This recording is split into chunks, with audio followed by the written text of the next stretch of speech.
Truth bomb. Madaming luha, maraming duda. Business is not easy, but it's possible.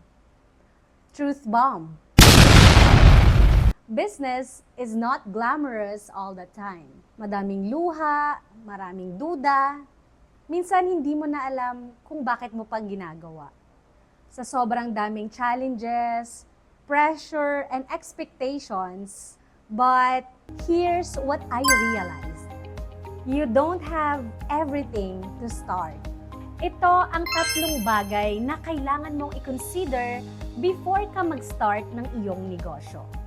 Malaking pangarap, mataas na risk appetite, at ang pinakamahalaga, tamang gabay from the experts with real results.